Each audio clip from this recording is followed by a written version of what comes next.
নির্ধারিত ফির চেয়ে ১ টাকা বেশি নেওয়ায় চাকরি হারালেন এক সরকারি কর্মকর্তা। সম্প্রতি ভারতের উত্তরপ্রদেশের মহারাজগঞ্জের জগদাউর কমিউনিটি হেলথ সেন্টারে এই ঘটনা ঘটেছে। টাইমস অফ ইন্ডিয়ার প্রতিবেদনে বলা হয়েছে, উত্তরপ্রদেশের এক ফার্মাসিস্টের বিরুদ্ধে অভিযোগ উঠেছে তিনি রোগীদের কাছ থেকে নির্ধারিত ফি ১ রুপির পরিবর্তে ২ রুপি আদায় করেছেন। সোমবার স্থানীয় বিজেপি বিধায়ক প্রেম সাগর প্যাটেল কাউকে না জানিয়েই স্বাস্থ্যসেবা কেন্দ্রটি পরিদর্শন করেন। তিনি সেখানে উপস্থিত রোগী ও তাদের স্বজনদের কাছ থেকে ফার্মাসিস্টের অতিরিক্ত ফি নেওয়ার অভিযোগ শোনেন।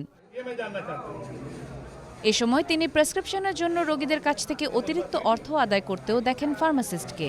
এ নিয়ে সেখানকার জ্যেষ্ঠ কর্মকর্তাদের সঙ্গে কথা বলেন তিনি। এই ঘটনার একটি ভিডিও সামাজিক যোগাযোগ মাধ্যমে ছড়িয়ে পড়ে।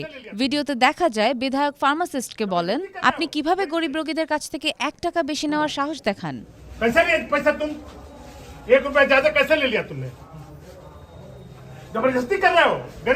জেলা স্বাস্থ্য বিভাগের কর্মকর্তারা পরে ফার্মাসিস্টের পরিচয় প্রকাশ করেন।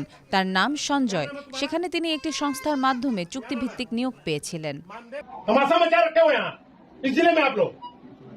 कैसे मरीज हमारे प्राइवेट अस्पतालों में जा रहे हैं जब सारी सुविधाएं हमारी सरकार ने अस्पतालों में दिया है। অতিরিক্ত প্রধান মেডিকেল কর্মকর্তা রাজেন্দ্র প্রসাদ নিশ্চিত করেছেন যে সঞ্জয়কে চাকরিচ্যুত করা হয়েছে।